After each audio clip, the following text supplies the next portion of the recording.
मेरे प्यारे दोस्तों, आज हम आपके लिए एक ऐसा किस्सा लेकर आए हैं जिसे सुनकर आपके रोंगटे खड़े हो जाएंगे।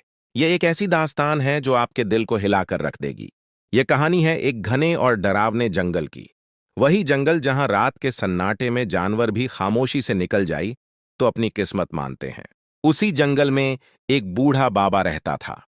उम्र लगभग 60 साल के आसपास, पर चेहरे की झुर्रियों के बावजूद उसकी आंखों में अब भी जवानी की चमक बाकी थी। वह कई वर्षों से उस वीरान जंगल की एक छोटी सी झोपड़ी में अकेला जीवन बिता रहा था। एक रात का समय था। आधी रात हो चुकी थी। बाहर तूफान उफान पर था। हवाएं पेड़ों को झकझोर रही थीं।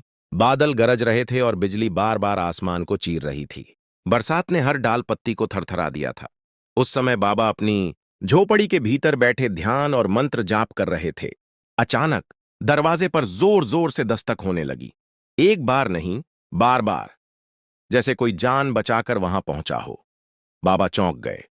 इस सुनसान जंगल में आधी रात को कौन हो सकता है? उन्होंने उठकर दरवाजा खोला और जो दृश्य सामने था, देखकर उनकी आंखें कुछ पल के लिए झपकना भूल गईं। दरवाजे पर खड़ी थी एक बेहद खूबसूरत और जवान लड़की। उसके भीगे हुए कपड़े उसके नाजुक जिस्म को साफ साफ उभार रहे थे।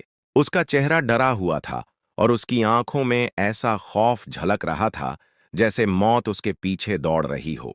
बाबा ने भारी आवाज में पूछा, ए बेटी, तू कौन है? इस जंगल में आधी रात को अकेली क्या कर रही है? बाहर तो तूफान है, अंधेरा है और बारिश की मार चल रही है। तू कहां से आई है और किसके भरोसे यहां पहुंची? लड़की कांपती आवाज में बोली, बाबा जी, मैं पास के गांव विष्णुपुर की रहने वाली हूं। वहां कुछ वहशी लोग मेरे पीछे पड़े हैं। मेरी जवानी पर उनकी गंदी नजर है। वे मुझे पकड़कर मेरी इज्जत लूटना चाहते हैं। किसी तरह मैं वहां से भाग निकली और जान बचाकर आपके पास चली आई। यह सुनते ही बाबा की आंखों में गहरी सोच उभर आई। फिर भी उन्होंने बिना और सवाल किए दरवाजा और खोल दिया और कहा, डर मत बेटी, अंदर आ जा। यहां तुझे कोई हाथ नहीं लगाएगा। लड़की कांपते हुए कदमों से झोपड़ी में दाखिल हो गई। उसके कपड़े भीग चुके थे और चेहरा थकान व भय से पीला पड़ा था।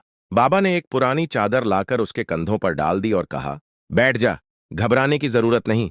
अब मुझे सब साफ साफ बता, तू किससे बचकर आई है? लड़की ने सिसकते हुए कहना शुरू किया, बाबा जी, मैं उस गांव के धोबी राम की बेटी हूं। कुछ दिन पहले मेरे माता पिता इस दुनिया से चले गए। उनके जाने के बाद गांव के आदमियों की नजरें बदल गईं। पहले वे धीरे धीरे मुस्कुराते थे, फिर इशारे करने लगे और अब तो खुलेआम कहते हैं, एक बार हमें अपनी जवानी का स्वाद चखने दे, वरना हम जबरदस्ती छीन लेंगे। हिंदी में कहानी, आपके हिस्से का रूपांतरण। लड़की की बात सुनकर बाबा गहरे ध्यान से उसे देख रहा था। उसके चेहरे पर कोई विशेष आश्चर्य नहीं था, लेकिन भीतर ही भीतर अनेक सवाल उठ रहे थे। क्या सचमुच यह लड़की किसी से जान बचाकर आई है, या फिर इसके पीछे कोई और राज छुपा है? लड़की की आंखों में डर था, पर साथ ही उसके भीगे बालों को संवारने का अंदाज और हल्की मुस्कान बाबा के मन में अनकहे प्रश्न छोड़ रहे थे। कुटिया के कोने में रखा टिमटिमाता दिया उस वातावरण को और भी रहस्यमय बना रहा था।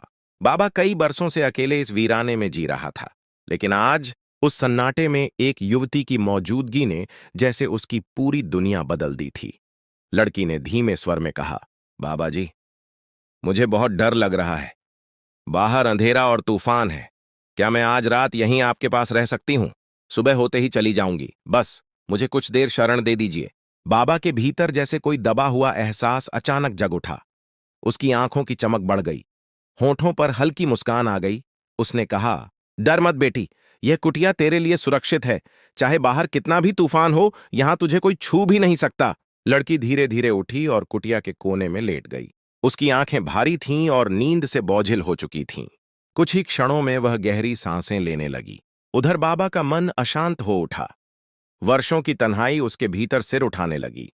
उसने लाख कोशिश की कि मन को शांत कर ले, पर नींद उसकी आंखों से कोसों दूर थी। बाहर तूफान गूंज रहा था और भीतर उसके दिल की धड़कनें। तभी अचानक उस सन्नाटे को एक धीमी सिसकी ने तोड़ दिया। बाबा चौंक कर उठ बैठा। उसने देखा कि वहीं लड़की लेटी लेटी धीरे धीरे रो रही थी। लड़की की आंखों से आंसू बह रहे थे। उसका चेहरा जैसे किसी गहरे दर्द से भरा हुआ था। बाबा उसके पास जाकर बैठ गया और धीमे स्वर में बोला, क्या हुआ बेटी, तुम क्यों रो रही हो? लड़की ने सिसकते हुए कहा, बाबा जी, मेरे साथ जो बीत चुका है वह मैं किसी को बता भी नहीं सकती। यह सुनकर बाबा के होश उड़ गए। उसने हैरानी से कहा, ऐसी कौन सी बात है जो किसी से कही नहीं जा सकती? अगर तुम्हारा दिल कहे तो मुझे बता दो, शायद मैं कुछ समझ सकूं। लड़की ने बाबा की आंखों में गहराई से देखा और बोली, बाबा जी, मैं वैसी सीधी सादी लड़की नहीं हूं जैसी आप सोच रहे हैं। मैं बहुत घिरी हुई, बहुत बदकिरदार हूं। बाबा को जैसे भीतर से किसी ने झकझोर दिया।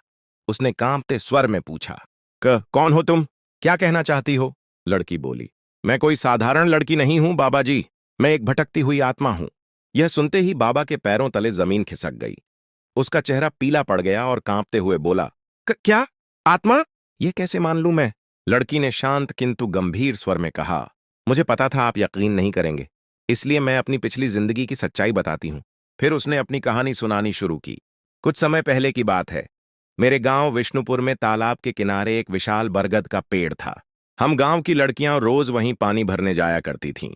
एक दिन जब सब लड़कियां लौट गईं, तो मैंने उस पेड़ पर एक अजीब सा सुंदर युवक देखा। बड़े बुजुर्ग कहते थे, उस पेड़ पर कोई प्रेत बसता है। मैं समझ गई कि यही वही है।